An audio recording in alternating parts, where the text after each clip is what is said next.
Hello, every pony Artilisiana here. Link to my DivinianArt in the description below, and also for my Patreon if you like to do that. Warning: this video will contain pictures from Google that is not mine. Please go and give respect to the owners of these pictures and copyrights. And it's going to contain spoilers for Swam of the Century. So if you haven't seen that, go and watch the episode instead. I'm going to link to the episode down below also. And if you don't like this, click away or stay. Yeah, here we go. 3, 2, 1. So, episode starts with Fluttershy finding this cute little animal, and we don't know what it is, but the series is foreshadowing by zooming in on the empty bucket where they eaten the apples. And later on we know that it's going to be called parasprites. So I will just call them that for the rest of this. And she brings it back to Ponyville and show it off, not noticing that it actually multiplied, or how to say that there's 3 when she comes back. And I do believe it's Rainbow Dash and Rarity that gets one each first. Because they think they're adorable and cute and stuff like that. So yeah, there's no problem here. In between, after this, Pinkie Pie also have been in play. She's been at Sugar Cube Corner, and she has been telling the others that she doesn't want one because she know that it's a parasprite and that's not good for her. Also, they're trying to make everything nice and sparkly clean and get everything ready for Celestia's visit.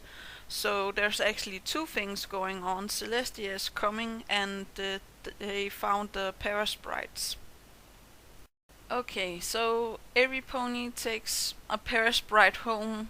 Not Applejack, because she's not there. I do believe that she's too busy on the farm making that clean and nice for the visit, so I can understand why she's not there.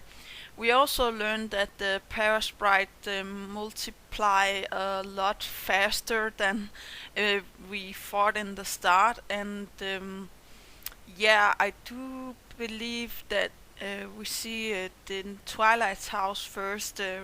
Spike is waking up with parasprites all over, and that's just so funny. And also Rainbow Dash have them all over. We now know they also like body heat, I guess. So yeah, that's actually very interesting.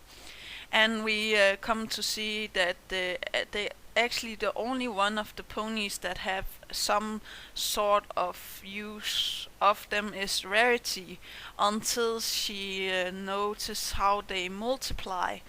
And right here I'm like, doesn't Rarity have a cat? Shouldn't she be used to, hairballs and stuff like that?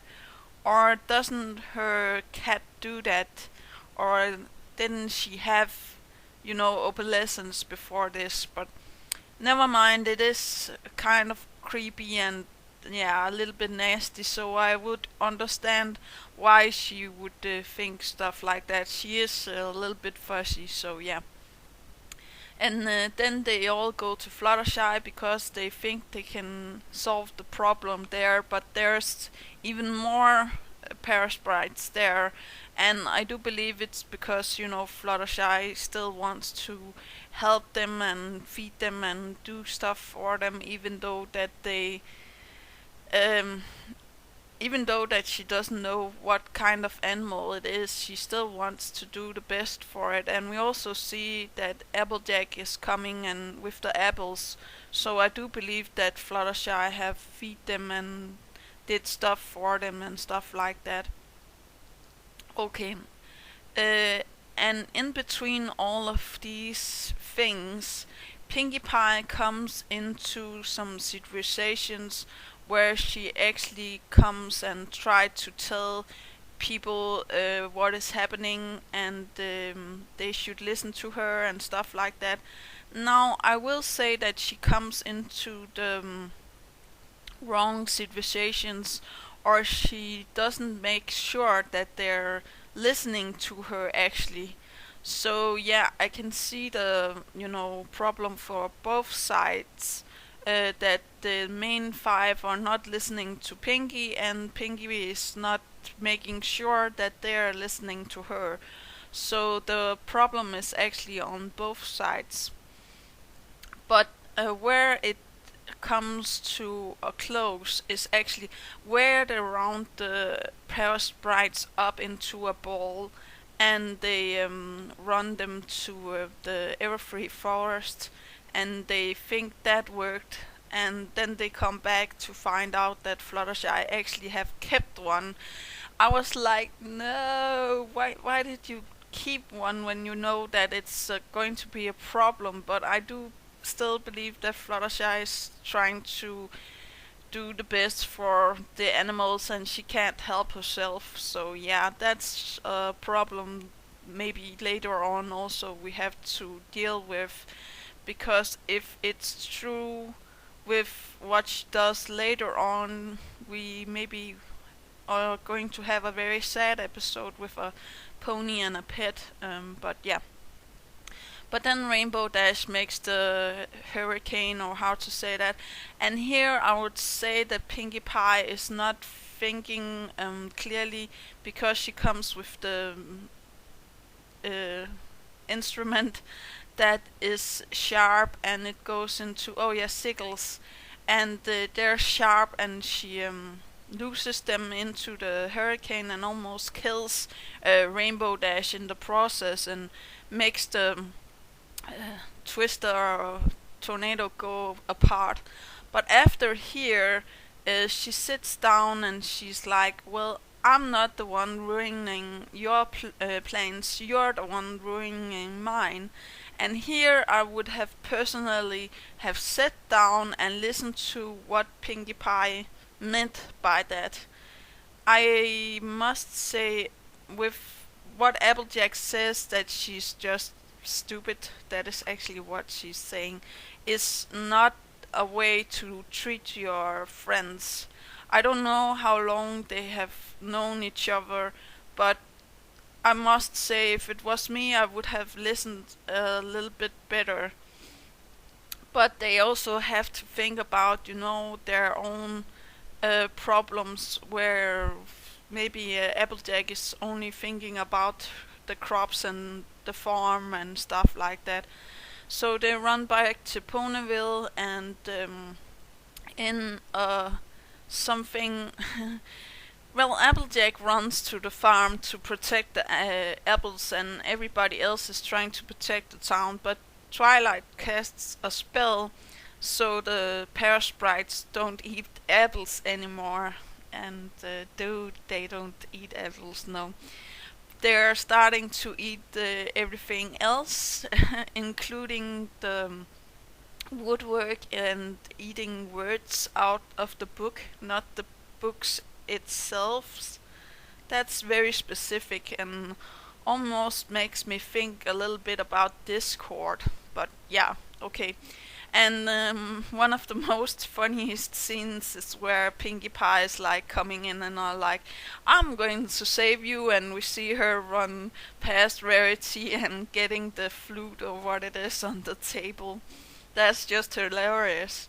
But then Twilight does something that she should have done a long time ago. She runs to Sakura and asks what the Pear Sprites is, and get an idea about what the Pear Sprite is, and runs back to town and thinks that now they're all doomed.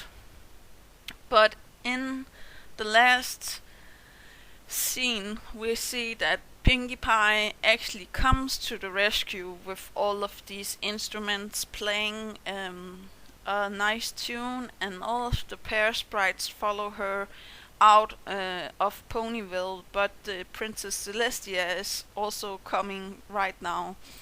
So the other ponies have to, be like, nothing is happening here, smile and wave.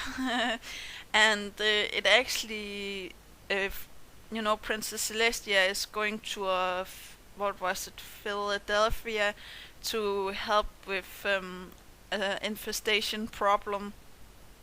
And here I would have said that Twilight could have told Princess Celestia about the infestation, but I do feel that she already knows. And I also like the ending of this episode. I do believe this is one of the few endings that ends, I will not say badly, but actually where they have still some work to do. So yeah, that's actually also very interesting and shows that not all times that it can end good. And you should stop and listen to your friends instead of, taking care of everything yourself. And even though that it's can be something stupid, you can always say like no and yes. So yeah, that's actually all. Do remember to take care of yourself and your loved ones. Do remember that inspiration is right around the corner. And do remember to have fun. Yeah, okay.